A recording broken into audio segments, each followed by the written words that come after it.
Okay, my name is Stacy Langton, and since September of 2021, I have been exposing pornographic books in our school libraries in Fairfax County at our school board meetings. My fight against sexually explicit books in schools started a national conversation and helped Glenn Youngkin win the election for governor. I am a lifelong Republican, a supporter of President Trump since 2015, and a Catholic mother of 6 children. 1 year ago today, I spoke here at the Fairfax GOP meeting against Harry Jackson, a candidate for FCPS school board, because he hosted a recent Democrat fundraiser and had also mocked an autistic child singing the national anthem. It has since come to light that Mr. Jackson has a 2016 DUI arrest and 3 arrests for domestic violence against 2 different wives in 2011 and 2018, to which he pled no contest and was sentenced to mandatory counseling and probation. Since I spoke out against him as a school board candidate, I have received significant retaliation. On May 11th, I was informed that Mr. Jackson was informing people that I was a failed porn actress. On Mother's Day, I discovered a Twitter account created by Harry Jackson with my name and photo on it. This account includes my full name, including my maiden name, and the profile photo is a photograph of me as a minor child at age 16, taken from my high school yearbook. This account states that I am a porn actress and that I am currently producing adult material on the porn website OnlyFans. These despicable acts by Harry Jackson are utterly false and are intentionally malicious and meant to destroy my reputation and my public advocacy to remove pornographic books from our schools. In fact, I can't think of a worse thing to say about me, given my fight against porn in schools. Mr. Jackson's colleague, Asr Nomani, a senior fellow at the Independent Women's Network, has likewise joined Harry Jackson in publicly defaming me individuals that she has been telling people that I am a bipolar, mentally unwell, mentally unstable individual or a lunatic, end quote. Ms. Nomani and Mr. Jackson worked very closely with Governor Glenn Youngkin on his 2021 campaign and are still intimately involved in his administration. This is a photo of the account that Mr. Jackson has created. This is me at age 16, taken from my high school yearbook, and this woman is not me. I have no idea who this person is. And it correctly gives my location where I live in Fairfax City, Virginia. I have made the chairman of the Republican Party of Virginia and the Fairfax County GOP chairman, Steve Knotts, aware of the retaliation against myself and my family by Harry Jackson and Asr Nomani, but they have done nothing and have taken no action. Harry is still a member in good standing and a candidate. In fact, the Fairfax GOP chairman, Steve Knotts, and the Congressional District 11 chairman, Mike Ginsburg, have also retaliated against me for speaking up against candidate Jackson by withdrawing all public support against my fight of porn in schools, against porn in schools. The things that Harry has done in his background do not align with conservative values, and the things that Harry and Asr Nomani have done very recently do not comport with conservative values, ideology, and they don't represent the way the Republican Party plays the game of politics. Because of this experience, I have met several other parents who attend school board meetings who have been defamed by them solely for their concerns about Mr. Jackson as a candidate for school board. Some of these parents are on the opposite side of the political spectrum from me. What is happening here in Fairfax County is very similar to the Loudoun County Love Warriors story. The difference is that instead of a large group of people speaking privately in a private group about their political rivals, the 2 individuals who have committed all of these acts took public actions under their true identities to intimidate and harm their rivals on both sides of the political aisle. I have retained legal counsel, and action will be filed in the coming days. Now we will hear from the other parents. Does anyone need to cross real quick? Go ahead. Let everyone in. Thanks for being patient. Anybody need to leave? Get out there.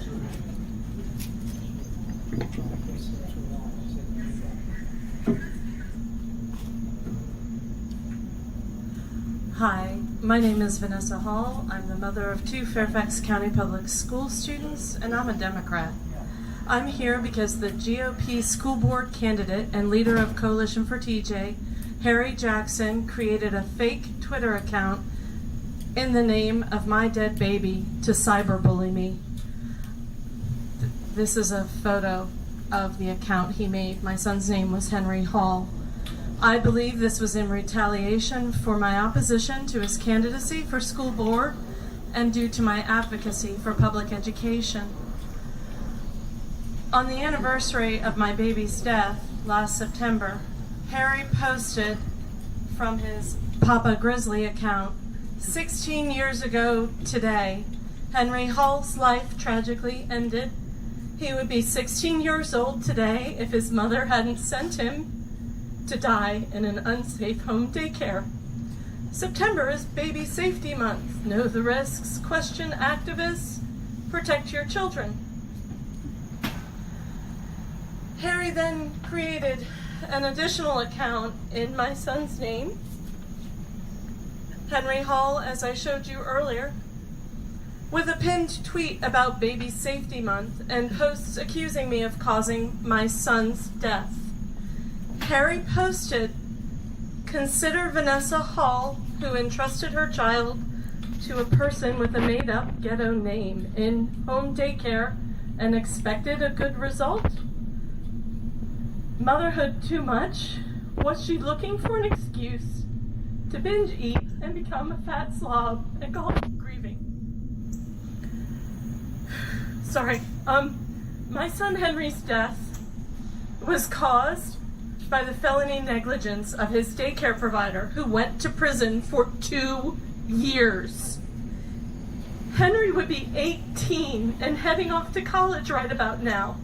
It is incomprehensible that anyone would attack a grieving mother, much less pretend to be her dead baby. It is cruel and inhumane. It is well known that Harry Jackson is a spokesperson for the Coalition for TJ, is endorsed by the Fairfax GOP, and was employed by the Parents Defending Education. He is currently employed by Independent Women's Network. He works there hand in hand with Azra Namani, a constant friend of the Fairfax GOP. In May, Azra labeled me as a member of Antifa. These false accusations put my children's safety at risk. I have watched both Harry and Azra intimidate people by contacting their jobs, husbands' jobs, and making false assertions of racism against anyone who disagrees with them. Such intimidation tactics have been used to silence people, some of whom have received death threats. Harry Jackson is very public about his hatred for me. What brought Stacy and I together were grotesque attacks on us that threatened our families and lives.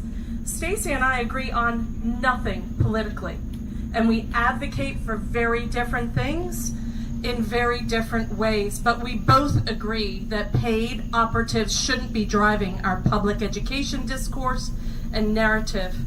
We also agree, we all can agree, that parents who speak up should not be threatened or intimidated into silence, and we should all agree that children are always off limits.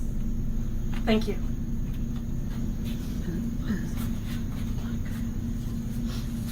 My name is Shelley Arnoldi, and I was the Moms for Liberty Fairfax chapter chair from October 2022 to March 2023. I moved to Fairfax County in March of 2010 when my daughters were 3 and 5. I trusted the reputation of the Fairfax County Public Schools, that they were among the best in the nation, and I was not aware of how they had indoctrinated my children until the schools were closed in 2020. I wasn't involved in politics in any way or at any level until I attended my first school board meeting in January of 2022. This past January, I was making progress with Moms for Liberty by recruiting candidates and connecting other grassroots organizations and parents who wanted to help replace the entire school board. In early February, I sent emails to the Republican leadership, including Steve Knotts, and at the state level and the county levels, offering to work together to flip the 12-member school board. I mentioned concerns about 2 school board candidates, one of which was Harry Jackson. After sending the emails with my concerns, I attended a meeting March 2nd with the Moms for Liberty founder, Tiffany Justice, and Azra Nomani at the Gaylord Hotel on the first day of the Political Action Committee convention. Before the meeting, I had no knowledge that Azra's relationship with the Moms for Liberty. During this meeting, I was told to stop recruiting conservative candidates and drop the candidate vetting questionnaire and endorsement process. And when I refused, I was forced to step down as chapter chair. In April, I applied for membership with the Fairfax County Republican Committee, and I was denied because I had voted in the Democratic primaries. The Republican Party plan of Virginia provides exceptions to the rule. However, I was not offered any waiver. Fairfax County has 180,000 registered voters, but only 300, give or take, people decide who gets the Republican endorsement. This explains why 51 out of 52 positions on the ballot in November are currently held by Democrats. We need to start recruiting for honest candidates who will focus on academics in schools and reverse the damaging policies, including social emotional learning, critical race theory, and indoctrination and inappropriate sexual content. My motives are my children. I'm determined to make a difference with or without the help of the Fairfax County Republican Committee.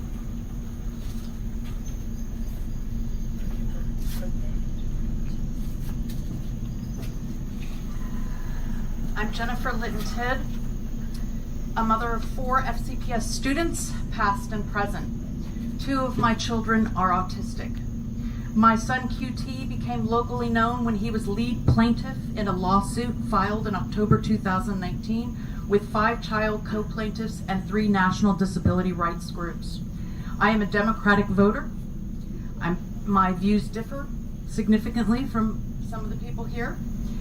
But I took on the school board from my own party when we fought and achieved bans on dangerous restraints and seclusion, finally by November 2022. Because I have been vocal about disagreeing with the agenda of the parents who matter most to Governor Youngkin, even despite the work I've done in schools since 1995 when my first child entered, I've been subjected to relentless character assassination and attempts to incite people to act against me.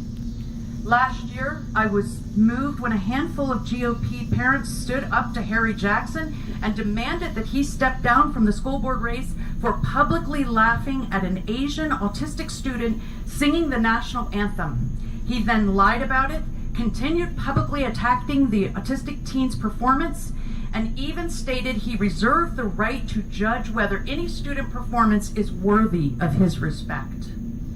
Governor Youngkin said his behavior was, quote, egregious, unquote, but not disqualifying to be a school board candidate. As the mother of 2 autistic children, I find that disturbing. Jackson has said that it was a one-off mistake, when in fact, bullying disabled people is a pattern of behavior. For him, I am dyslexic. Harry Jackson has referred to me as an illiterate numerous times. I have many tweets here where he's been abusive. I'm not going to go one by one. I am ADHD and autistic. He stated he needed to dumb things down for me because my brain works differently. When I shared with Harry that his calling me a groomer was painful because I was raped as a child, he accused me of profiting from victimhood, insisted I was lying. Then he seemed outraged that I was maligning the man who raped me. In light of recent revelations about his own violent criminal record, his inclination to defend my rapist now makes much more sense to me. Azra Nomani, his colleague, self-proclaimed mama bear, has called me a liar, a racist, labeled me as a member of Antifa, and even said I don't actually care about disabled children, all to silence my dissent with her actions. Harry Jackson, Azra Nomani, and their tiny cohort seem to be the only parents who matter to this governor and attorney general. I have a First Amendment right to disagree with them without being threatened, having my character assassinated, my family targeted, We are tired of the rancor being perpetuated by operatives paid to make chaos and keep parents at each other's throats. Parents matter, they say, has become a hollow bumper sticker slogan. Governor Youngkin, show me you've heard me by banning restraint and seclusion statewide and saying bullying autistic kids is disqualifying for any public office, regardless of political party. Yes. So we had a fifth parent who was going to be here this evening. His name is Tyrone Santos. He is a member of the Fairfax County GOP. He had an emergency this evening and wasn't able to attend, so he asked me to make a short statement on his behalf. Candidate Jackson sent an email to the entire membership of the Fairfax County GOP back in April of this year, defaming Tyrone, and he accused him of being a convicted child abuser. Harry sent this court document to our membership, and the person that is being spoken of in these court documents from the year 2016 is not the correct Tyrone Santos. This Tyrone Santos is in Camden, New Jersey, not in Fairfax, Virginia. So Tyrone wanted me to make that short statement on his behalf since he wasn't here to read his prepared statement. And it's defamatory, and all of these things that have happened to all of us here today are a direct result of our voicing our First Amendment right to free speech to oppose a political candidate that is running to represent our children on our school board. Thank you very much, all of you, for attending tonight. We appreciate it.